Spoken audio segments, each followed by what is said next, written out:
Hello friends, my self Ramesh Gupta. मैं वो topic लाया हूँ जिसका पूरा इंतज़ार है इंडिया को। यस बेटा, यस। इनकम टैक्स अमेंडमेंट्स जो एप्लीकेबल है सीए स्टूडेंट्स के लिए, सीए स्टूडेंट्स के लिए, सीए में जितने भी बच्चे 25 में एग्ज़ाम देने वाले हैं टैक्सेशन पेपर, सबके लिए रेलेवेंट है। तो चलिए स्टार्ट करते हैं रिवीजन। यहाँ पे चैप्टर वाइज सारा अमेंडमेंट्स रखा गया है with examples. So let's start the first topic, income under the head salary। बेटा सैलरी चैप्टर में एक छोटा सा अमेंडमेंट है स्टैंडर्ड डिडक्शंस के बारे में, आपको तो पता ही है। स्टैंडर्ड डिडक्शंस, ग्रॉस सैलरी से स्टैंडर्ड डिडक्शंस मिलता है। अगर आप डिफॉल्ट टैक्स रिजीम पे है तो स्टैंडर्ड डिडक्शंस का लिमिट है 75,000 और gross salary which ever is lower. But अगर आप डिफॉल्ट स्कीम में नहीं है, ऑप्शनल स्कीम पे शिफ्टिंग आउट लिखा रहेगा तो स्टैंडर्ड डिडक्शंस 50,000। ये बहुत बड़ा अमेंडमेंट है जो आपके लिए एप्लीकेबल है। तो स्टैंडर्ड डिडक्शंस जब भी सैलरी इनकम करेंगे तो देख लीजिएगा, क्लाइंट डिफॉल्ट स्कीम पे है तो 75,000 का मैक्सिमम डिडक्शन, और शिफ्टिंग आउट या नॉर्मल स्कीम पे है तो 50,000 का डिडक्शंस देना है। तो ये कभी नहीं भूलना है, पक्का आपके एग्जाम पे आ सकता है। तो सैलरी में एक ही अमेंडमेंट था जो आपको याद रखना है। नेक्स्ट है बेटा income at the rate PGBP. PGBP में कुछ अमेंडमेंट्स हैं। तो फर्स्ट थिंग इज दैट एक ऐसा देखा जाता है कि कोई कोई लोग residential house property let out करते हैं और उसका इनकम पीजीबीपी में दिखा देते हैं। तो ये एकदम क्लियरली लिख दिया गया है, रेसिडेंशियल प्रॉपर्टी लेट आउट करेंगे और उसका इनकम आपको एचपी में ही दिखाना है, एचपी में। So any income from letting out of residential house or part of house by owner shall not be taxable under PGBP, shall be taxable under the head HP। तो residential house property let out करेंगे तो वो HP में ही आएगा। Next है बेटा PGBP में एक छोटा सा और पॉइंट है, employer's contribution to pension scheme. आप लोग को तो पता ही है, जब एम्प्लॉयर कंट्रीब्यूट करता है पेंशन स्कीम में तो पहले 10% मैक्सिमम डिडक्शंस मिलता था। नाउ ये डिडक्शंस 14% हो गया। बस एक छोटा सा point, employer's contribution to pension scheme पे डिडक्शंस पहले 10% मिलता था मैक्सिमम, नाउ इट इज़ 14%। एक छोटा सा एग्जाम्पल है, ध्यान से देखेंगे।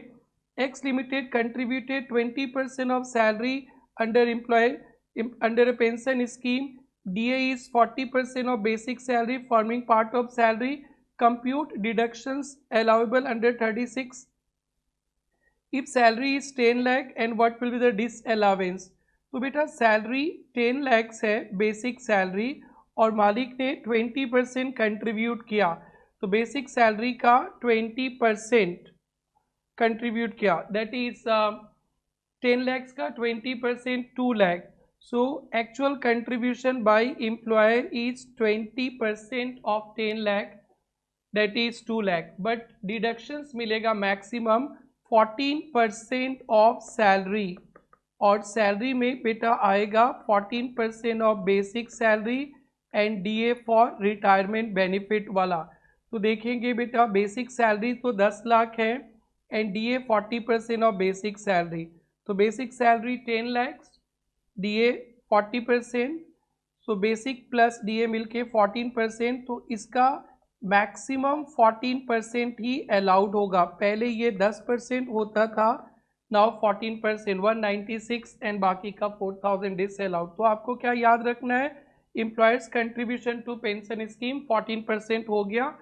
जो बच्चे लास्ट बैच में पढ़े थे, जिनके लास्ट ईयर का स्टडी मैट है 23 का, जस्ट आप लोग पीजीबी में जाके 10% लिखा रहेगा, 14% लिख लीजिएगा, और कुछ नहीं है। नेक्स्ट है बेटा पीजीबी में एक छोटा सा पॉइंट था, पार्टनरशिप फर्म।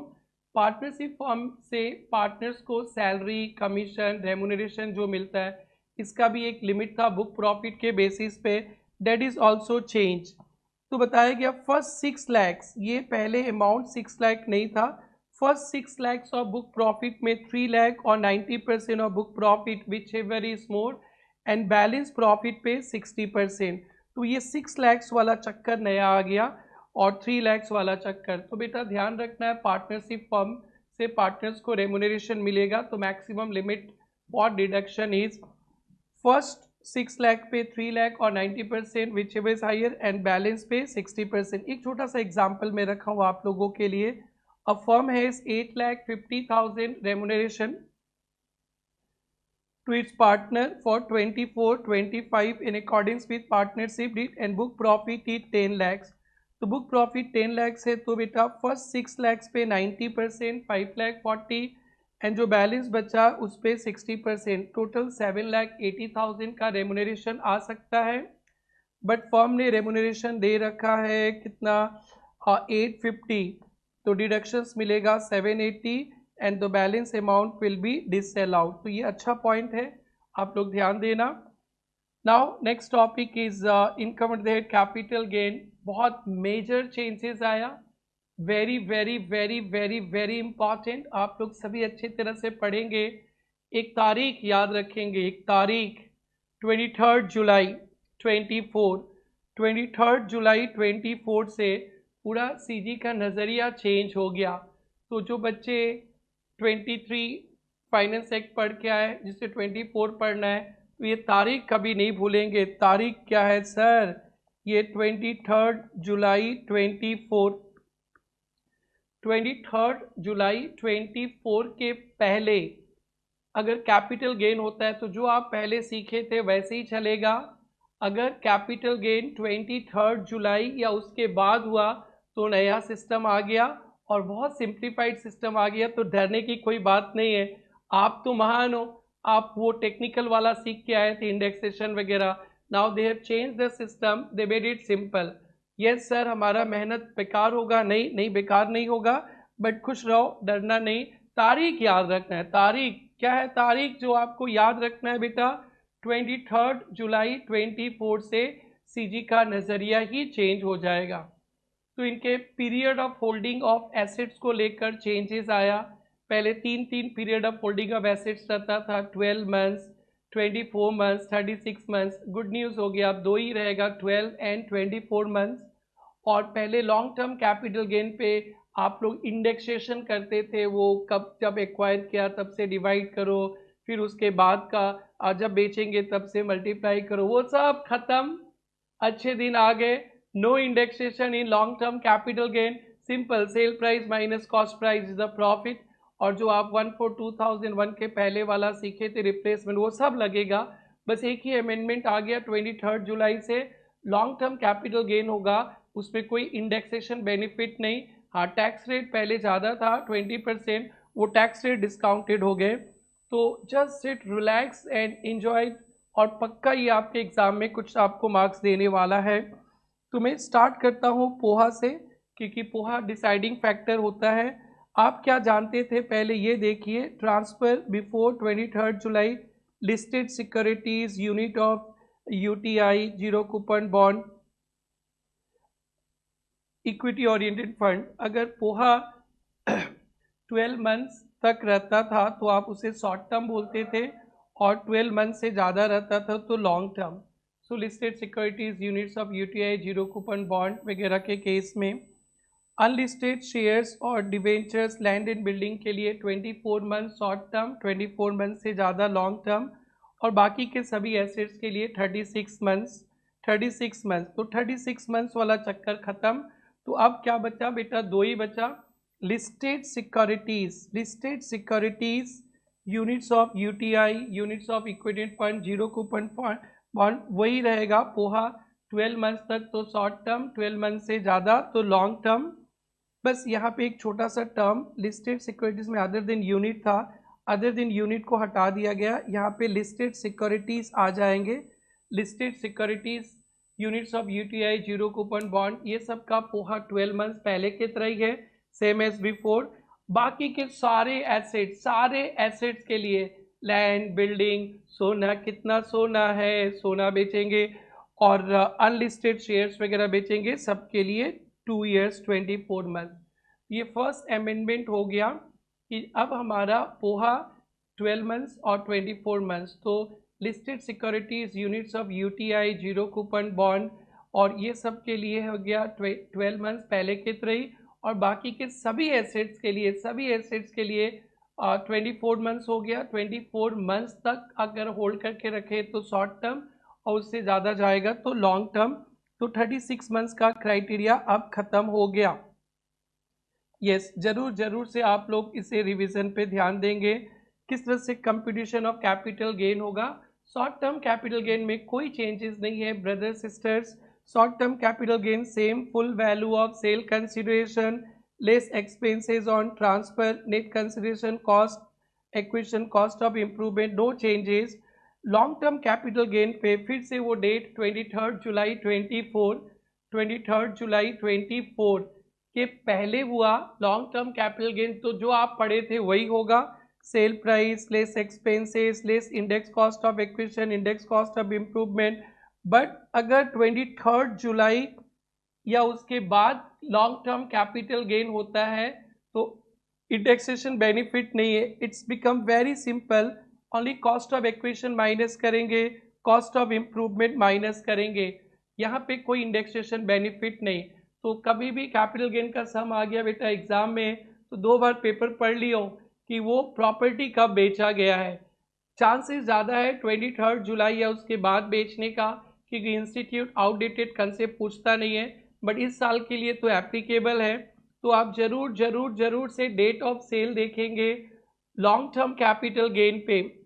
अगर 23 जुलाई के पहले है तो आप जैसे पहले पढ़े थे वैसे ही, और 23 जुलाई के या उसके बाद है तो बहुत आसान है, sale price less cost price. But ये जो 23 जुलाई 24 के बाद बेचने से नो इंडेक्सेशन, ये ध्यान रखेंगे, नो इंडेक्सेशन बेनिफिट। बट एक बात ध्यान रखना, लैंड एंड बिल्डिंग के लिए एक अच्छा ऑप्शन दे के रखा है, उस पर मैं बहुत अच्छा एग्जाम्पल सोल्व करने वाला हूँ थोड़ी देर बाद। देखिए आ ही गया, computation of long term capital gain on transfer of land and building और बोथ ऑन और आफ्टर 23 जुलाई। अगर लैंड एंड बिल्डिंग बेचते हैं 23 जुलाई के बाद और LTCG होता है तो वही ऑप्शन विदाउट इंडेक्सेशन ही आपको करना है, और टैक्स रेट भी कम लगेगा बेटा 12.5%। आप लोग तो पहले लास्ट ईयर तक LTCG पे 20%, तो यहाँ पे हमारे जो बजट आया उसमें क्या इंडेक्सेशन बेनिफिट हटा दिया गया to make the thing simple, और टैक्स इंडेक्सेशन बेनिफिट से CG बढ़ जाएगा तो टैक्स रेट कम कर दिया गया।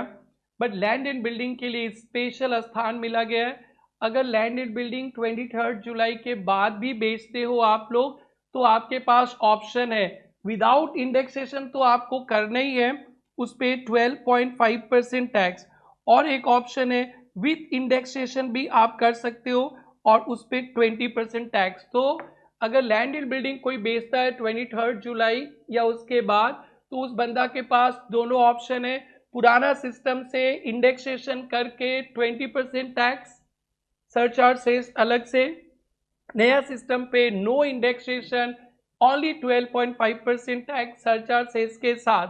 सो मर्जी आपकी। तो आप डिटेल में सुनेंगे अच्छी तरह से, ये very very very very very important. अब इंस्टीट्यूट RTP MTP पब्लिश करने वाला ही है तो मैं फिर से RTP MTP के क्वेश्चन से भी सोल्व कराऊंगा। अभी आइए पढ़ते हैं, ये पॉइंट बहुत इंपॉर्टेंट है सबके लिए।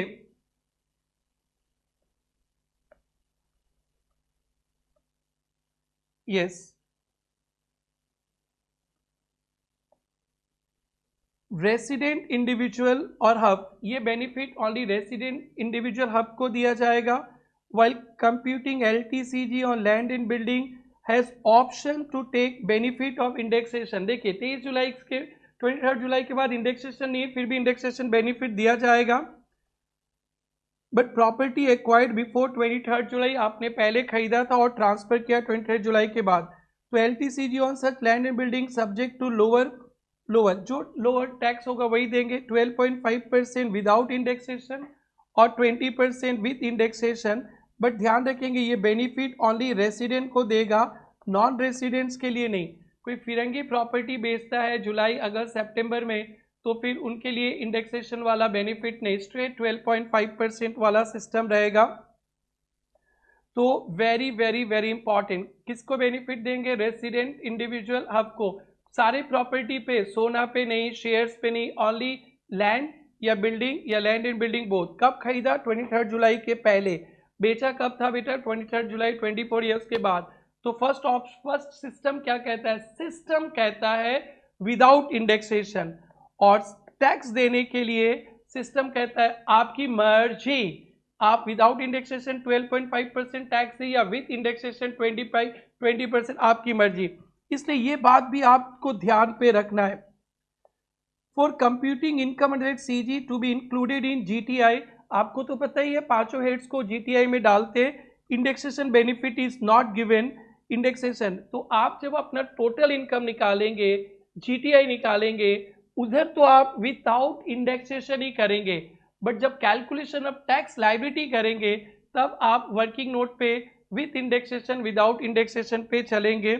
तो देखिए एक एग्जाम्पल में रखा हूं, R is resident individual purchase land 5, 10, 88, 2 lakhs, stamp duty value this land 1/4/2001 को 8 lakhs, R ने बेच दिया 30 जुलाई को, that is on or after 23rd July for a sum of 50 lakhs, for a sum of 50 lakhs। तो land and building बेचा, 98 में खरीदा हुआ, अभी बेचा, तो विदाउट इंडेक्सेशन काम होगा। Full value of sale price 50 lakhs less cost of acquisition, no indexation. Cost of acquisition आपको पता है बेटा, 1/4/2001 के पहले प्रॉपर्टी खरीदा तो एफएमबी एज ऑन 1/4/2001 लेंगे, बट लैंड एंड बिल्डिंग का FMV as on 1/4/2001 cannot exceed SDV, तो अपना एसडीवी दिया, यही कॉस्ट हो जाएगा। तो फिर आपका कैपिटल गेन हो गया 42 lakhs, 42 lakhs पे 12.5%, 42 lakhs पे 12.5%, ये 5,25,000 प्लस सेस वगैरह जो लगना है वो तो लगेगा ही, और ये आपको मेन आंसर पे यही दिखाना है। Now tax payable after indexation भी आप देख सकते हो, तो 50 लाख सेल प्राइस, इंडेक्सेशन तो आपको पता ही है 8 लाख डिवाइडेड बाय जिस साल खरीदा था, आई मीन 1/4/2001 का 100 into 363, so 8 lakh into 363 divided by 100, yes 29,04,000, और ये LTCG 20,96,000, इस पे पुराने 20% के हिसाब से देख सकते हो, तो ये टैक्स बना। तो आपकी मर्जी, आप चाहे विदाउट इंडेक्सेशन जाओ, विथ इंडेक्सेशन डेफिनेटली जो कम होगा वही जाएंगे। सो 4,19,200, this is very very very important example, सभी बच्चे मन लगा के पढ़ के जाएंगे। In above case are will have to pay tax 4,19,200 plus surcharge without indexation. This is clear, I hope. तो बेटा और एक छोटा सा डिस्कशन और, capital gain on market linked debentures, unit of specified mutual fund, तो ये सब तो आप लोग पढ़े थे। Market link debenture, units of specified mutual fund, ये हमेशा शॉर्ट टर्म कैपिटल गेन होगा, शॉर्ट टर्म कैपिटल एसेट्स ही मानते हैं, ये आपका पढ़ा हुआ था। बट अब क्या आ गया बेटा, unlisted bonds, unlisted debentures bonds के केस में भी, अनलिस्टेड बॉन्ड्स एंड डिवेंचर्स के केस में भी ये कर दिया गया, विच इज ट्रांसफर्ड और रिडीम ऑन और आफ्टर 23 जुलाई 24। सो अनलिस्टेड डिवेंचर्स पहले 3 इयर्स वगैरह में आते थे, अब ये सब कुछ नहीं, अनलिस्टेड बॉन्ड्स एंड डिवेंचर्स 23 जुलाई के बाद बेचेंगे, तो always short term, always short term, ये छोटा सा अमेंडमेंट है, ध्यान रखेंगे आप लोग। नाउ बेटा capital gain tax in shares debentures वगैरह के केस में, तो आपको पता ही है बेटा 111A 112A आप लोग पढ़े थे, जो लिस्टेड सिक्योरिटी स्टॉक एक्सचेंज के थ्रू सेल परचेज के समय STT वगैरह लगा है, तो short term capital gain 111A पे पहले 15% लगता था, तो 23 जुलाई के पहले ट्रांसफ़र किए तो 15%, और 23 जुलाई के बाद करेंगे तो 20% टैक्स रेट लगेगा, 20%। तो 111A का टैक्स रेट भी चेंज हो गया, अगर बिफोर 23 जुलाई है तो पहले की तरह 15%, और 23 जुलाई या उसके बाद है तो 20%। 112A LTCG on listed shares equity oriented fund, ये सब आपका पढ़ा हुआ है, आप लोग पढ़े थे पहले। 10%,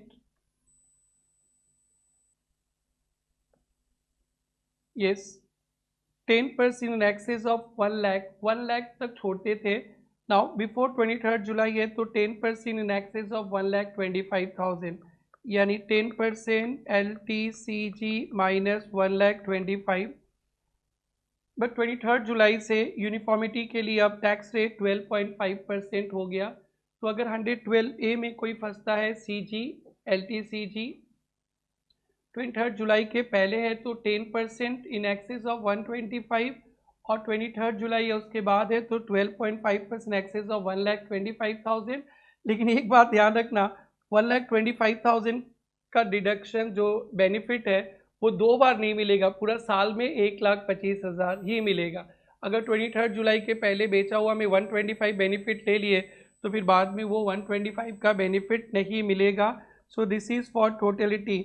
and long term capital gain, normal long term capital gain पहले आप 20% जानते थे, और लिस्टेड शेयर्स के केस में कभी कभी आप लोग ऑप्शन था 10%, अब वो हो गया 12.5%। तो जो LTCG का रेट आप लोग 2020 करते थे, नाउ विदाउट इंडेक्सेशन 12.5%, तो ये भी बहुत इम्पॉर्टेंट है, आप लोग ज़रूर से प्रैक्टिस कीजिएगा।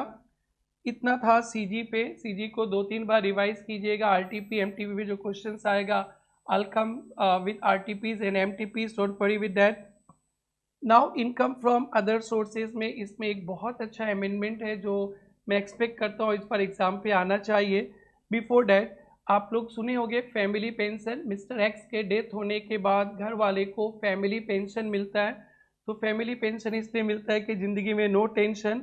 तो स्टैंडर्ड डिडक्शंस मिलता था फैमिली पेंशन का 1/3 of family pension subject to 15,000 maximum deduction.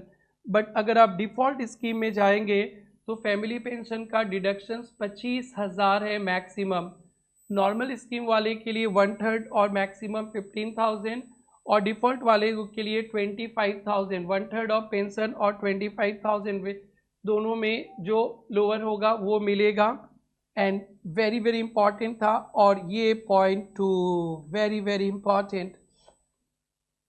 बेटा जब बाईबैक ऑफ शेयर्स होता है, कंपनी ने शेयर्स बाईबैक कर लिया, तो बाईबैक ऑफ शेयर्स पे ये सिस्टम था, डोमेस्टिक कंपनी का बाईबैक ऑफ शेयर्स होता है ना, तो शेयर होल्डर्स के हैंड्स में एग्जेम्प्ट हुआ करता था, आपके हैंड्स में टैक्स नहीं लगता था, आपने ये पढ़ा था। बट ये सिस्टम भी 1 अक्टूबर से चेंज हो गया, 1 अक्टूबर से। तो बाईबैक ऑफ शेयर्स होगा तो 1 अक्टूबर के पहले कंपनी ने बाईबैक किया है जिसमें आपको पैसा मिला, तो आपके लिए टैक्स फ्री, नॉट टैक्सेबल। अगर बाईबैक 1 अक्टूबर या उसके बाद हुआ तो बाईबैक पे जो भी पैसा मिलेगा, कंपनी ने बाईबैक किया शेयर्स, जो भी पैसा मिलेगा वो आपके लिए डीम्ड डिविडेंड माना जाएगा और आपके लिए अदर सोर्सेज में टैक्सेबल होगा। तो क्या था बेटा, buyback of share before 1 October is exempt for you, and on और आफ्टर 1 अक्टूबर पे जो भी बाईबैक पे मिला वो आपके लिए टैक्सेबल होगा। सर हमारे शेयर्स के क्या लेंगे सर, हम लोग तो अपना शेयर्स दे दिए, उसका कुछ भी पैसा नहीं मिला। यस, और एक टॉपिक होगा कैपिटल लॉस भी होगा। बाईबैक पे आपको पैसा मिलेगा बट वो सारा पैसा अदर सोर्सेज में टैक्सेबल हो गया, इसलिए जो टैक्स वाले अंकल है, टैक्स वाले अंकल कहते हैं शेयर्स का फुल वैल्यू 0 मान लेंगे और आपका कॉस्ट आपको पता है तो कैपिटल लॉस हो जाएगा। तो बाईबैक ऑफ शेयर्स हुआ तो पहले अदर सोर्सेज में आपके लिए फुल प्रॉफिट, और फिर कैपिटल गेन वाला टॉपिक पे आपके शेयर्स का पैसा मान लिया जाएगा 0 मिला और आपका जो कॉस्ट था वही आपका लॉस हो जाएगा। इसे मैं बहुत अच्छी तरह से रुक कर आराम से विथ एग्जाम्पल समझाने वाला हूँ, आप लोग इसे एंजॉय कीजिए, इम्पॉर्टेंट है। Yes, in case of buyback of shares whether listed unlisted, कोई भी शेयर्स हो before 110 by domestic company, company को टैक्स देना पड़ता था। इसलिए आपके हैंड्स में एग्जेम्प्ट है। But buyback of shares on और after 1 October by domestic company shareholders के लिए क्या हो जाएगा, डीम्ड डिविडेंड। जितना पैसा मिलेगा वो अदर सोर्सेज में taxable, no deductions allowed for expenses against dividend, ये पूरा टैक्सेबल। और जो आपका कैपिटल गेन होता था उस केस में मान लिया जाएगा शेयर्स का प्राइस नील, आपको शेयर्स के लिए कुछ भी नहीं मिला, जो कॉस्ट था वो लॉस हो गया और ये लॉस को सेटअप कर सकते हैं। एक एग्जांपल देखिए बेटा अच्छी तरह से, number of shares of A limited bought in 2020, Covid वाला साल बड़ा डरावना, बाई बी 40 पर शेयर। आपने 100 शेयर्स खरीदा 2020 में 40 रुपीज़ करके, तो कॉस्ट हो गया बेटा 4000। Number of shares bought back की नवंबर 24 by A limited, A limited ने बॉट बैक कर लिया 20 शेयर्स, तो बेटा इसी साल 1 अक्टूबर के बाद तो आपका 20 शेयर बाईबैक करके कंपनी ने 60 रुपीज़ करके आपको पैसा दिया, तो ये आपके लिए इनकम हो गया। This is new income taxable as deemed dividend. 60 shares 60 rupees पर शेयर 20 करके 1200। Is it cool? Yes. Now long term capital loss on such buyback, buyback के केस में आपका तो 20 शेयर्स गया, उसके लिए तो पैसा मिला 0, और आप तो खरीदे थे 40 में, तो लॉन्ग टर्म कैपिटल लॉस होगा value of consideration minus cost. Value of consideration is 0, आपका 20 शेयर्स बाईबैक किया, 800 रुपीज़ आपने कंपनी को दिया था, वो long term capital loss, it can be set off. So ये पॉइंट एकदम ध्यान से रखना है। अभी भी आपके पास शेयर्स बच गए, 100 में 100 शेयर्स में 20 बाईबैक हुआ और अभी भी शेयर्स बच गया। Number of shares sold in December 25, December 25 पे और शेयर्स बेचा है 70 करके 50, तो नॉर्मल कैपिटल गेन होगा बेटा, जो शेयर्स बेचने का होता है सेल प्राइस माइनस कॉस्ट, तो 70 into 50 and cost is 40 into 50 and chargeable long term capital in previous year 25 26,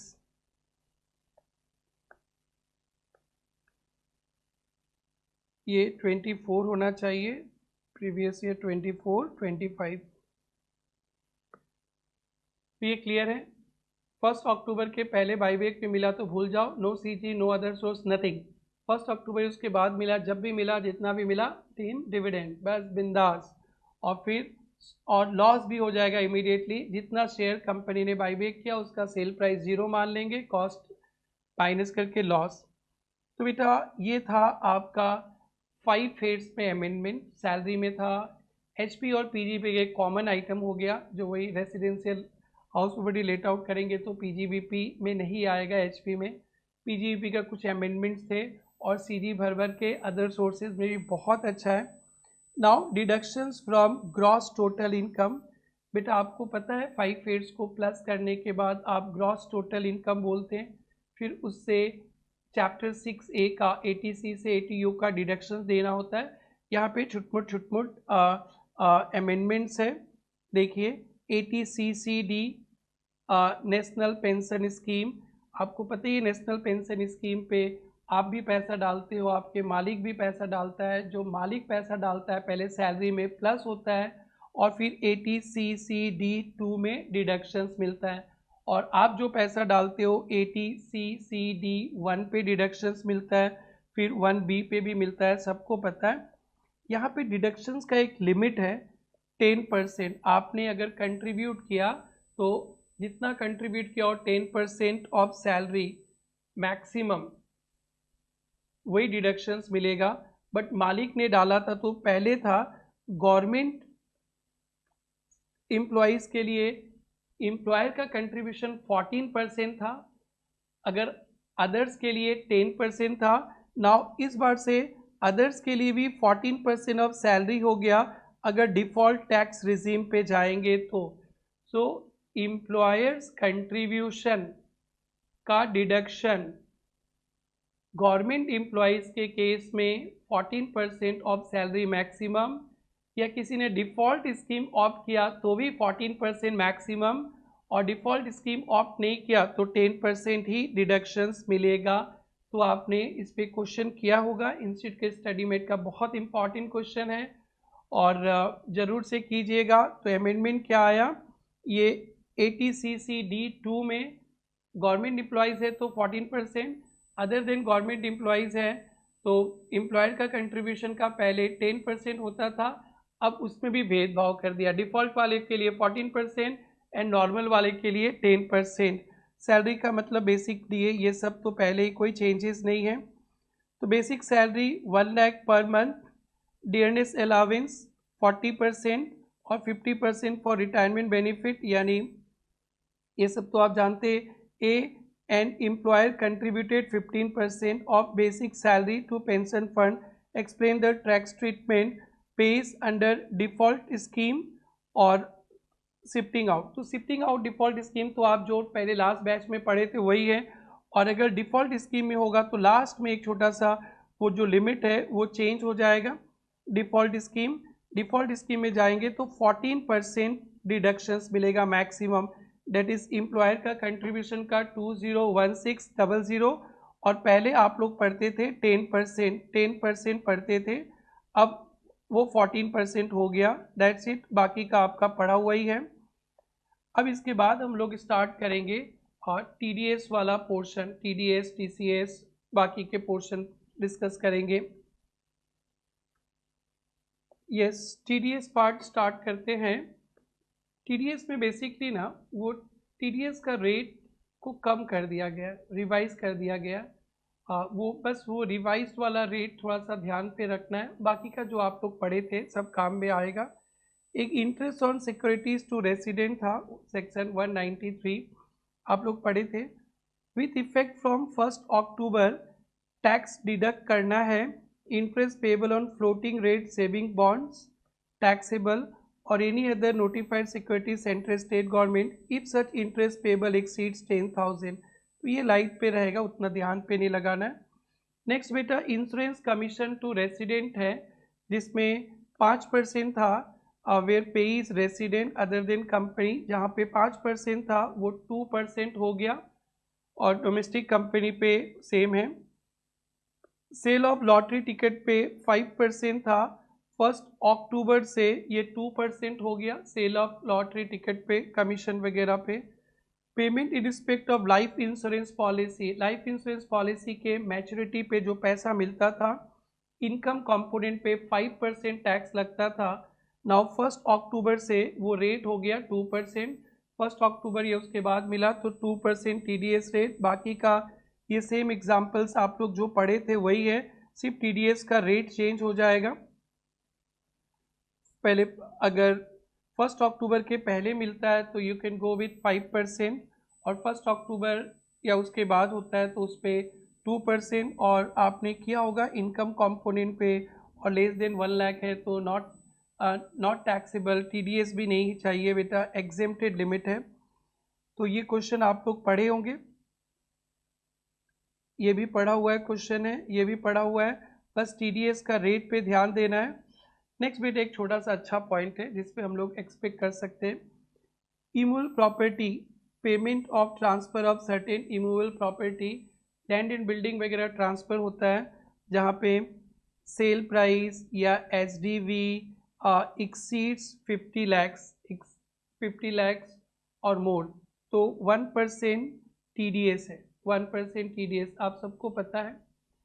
but यहाँ पे कभी कभी लोग ना चोरी करने लगे, दो लोग मिल के एक प्रॉपर्टी को बेचते हैं 40 लैक्स में, तो हो गया 80 लैक्स, तो बोलेगा मेरे को 40 मेरे को 40, नो TDS। उसके लिए क्लेरिफिकेशन आया 1 अक्टूबर को, where there is more than 1 transferor, अगर बेचने वाला 2 रहे या खरीदने वाला 2 रहे तो then consideration shall be aggregate, total consideration देखा जाएगा। एक प्रॉपर्टी का 2 ऑनर है, दोनों मिलकर बेचते हैं, एक ही प्रॉपर्टी है तो बेचेंगे, दोनों ने 40 लाख ले लिया, बोलेगा 50 से नीचे ही है, टैक्स नहीं देना। या 2 परचेजर है, एक प्रॉपर्टी 80 लैक्स का मैं बेच रहा हूँ, 2 परचेजर है 40 लैक्स पे किया, तो कंसिडरेशन तो 40 लैक्स हो गया उनके लिए। तो ये आपको नहीं देखना है। अगर 2 सेलर है या 2 परचेज़र है तो एग्रीगेट कंसिडरेशन देखना है। अगर वो 50 लाख और प्लस हो गया तो वहाँ पे TDS का कंप्लायंस करना पड़ेगा 1%। बाकी का जो आप पढ़े थे वही है। नेक्स्ट बेटा ई कॉम ऑपरेटर से जो आपको पेमेंट मिलता था वहाँ पे TDS था 1% था। नाउ 1 अक्टूबर से 0.1% हो गया 0.1%। और बेटा rent payment by individual hub जो पहले दूसरे सेक्शंस पे कवर नहीं हुए, रेंट पे आप 5% टैक्स काटते थे। नाउ 1 अक्टूबर से रेंट पे भी हो गया 2%। तो मैक्सिमम जगह जहाँ पे हाई परसेंटेज था सब पे 2% कर दिया। तो देखिए टैक्स कितना सिंपल करना चाह रहे हैं। सब पे 2%, जहाँ जहाँ 5% था सब पे 2%, और 1% तो उसमें चेंजेस नहीं था। 1% पे या 0.1 ई कॉम का, और यहाँ पे 2%। ये एग्जाम्पल आपका लास्ट पे जो पढ़े थे लास्ट टर्म में, वही जो आपने लास्ट फाइनेंस एक्ट 23 में जो पढ़ा था वही आपको मेंटेन करना है। बट एक बात ध्यान रखना है, अब TDS का रेट सितंबर तक तो 5% ही है, और अक्टूबर से कितना हो जाएगा 2%। अक्टूबर के बाद से 2%, इसे ध्यान पे रखेंगे।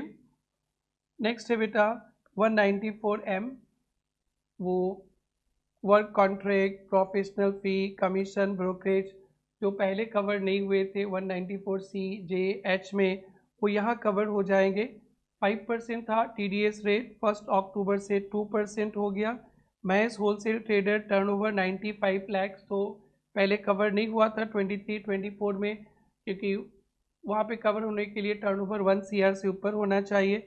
रेसिडेंशियल हाउस घर के लिए जनवरी टू मार्च 20 लाख, 15 और ये 20, तो सब मिलाकर कितना हो गया भाई 50 लाख से पार हो जाएगा। तब TDS था 20, 15, 20, 55, तो TDS 2% एप्लीकेबल होगा, पहले था 5%। नेक्स्ट है बेटा कमीशन वगैरह पे भी 5% था 1 अक्टूबर से, ये भी 2% पे आ गया। TCS में तो लिमिटेड टॉपिक से आपको पता ही है, मोटर व्हीकल जब बेचते हैं 10 लाख से ऊपर TCS था। 1 जनवरी 25 से एक छोटा सा पॉइंट आ गया, मोटर व्हीकल के साथ साथ एनी अदर नोटिफाइड गुड्स के लिए भी ये वाला सेक्शन लगेगा। 206C1F, 206C1F only motor vehicle के लिए था। 1 अक्टूबर से और भी कोई भी नोटिफाइड गुड्स आ सकता है, वो भी कवर्ड हो जाएगा। Filing of return of income पे ज़्यादा कुछ नहीं है बेटा अमेंडमेंट। रिटर्न ऑफ इनकम पे जो अपडेटेड रिटर्न है उस पर थोड़ा ध्यान दीजिएगा। Filing of return of income and self assessment पे पहले था ना कि आपके पास आधार नहीं है तो आधार एनरोलमेंट ID देने से हो जाता था, बट 1 अक्टूबर से option of quoting enrolment ID of Aadhaar for allotment of PAN और in return of income is discontinued. 1 October 24 के पहले आधार एनरोलमेंट ID से चल जाता था। 1 अक्टूबर से ये ऑप्शंस नहीं है आपके पास, ध्यान देना है आपको। टैक्स रेट में चेंजेस आया। डिफ़ॉल्ट टैक्स रिजीम तो आपको पता ही है, डिफ़ॉल्ट टैक्स रिजीम इसमें अप टू 3 लाख नील, उसके बाद 3 लाख टू 7 लाख कर दिया गया। 3 लाख टू 7 लाख पे 5%, 7 टू 10 पे और 10%, 10 टू 12 पे 15, फिर उसके बाद 20 and above 15 30%। So this is tax rate up to 3 lakh. 3 to पहले 6 होता था, 6, 9, 12, 15, now they made it 3 to 7, 7 to 10, 10 to 12, 12 to 15। ये बहुत इंपॉर्टेंट पे है, ध्यान देंगे कोई भी टैक्स लायबिलिटी टैक्स कैलकुलेशन पे चाहिए आपको। और आपको पता ही है डिफ़ॉल्ट स्कीम पे अगर आएंगे तो बहुत सारा एग्जेम्पशंस, बहुत सारा डिडक्शंस आपको नहीं मिलेगा। जो आपने पहले पढ़ा था वही है, इसमें कोई अमेंडमेंट नहीं है। तो आप जैसे तैयारी किए थे वैसे ही, बट जहाँ पे AMT डिफ़ॉल्ट स्कीम होता है AMT नहीं लगेगा।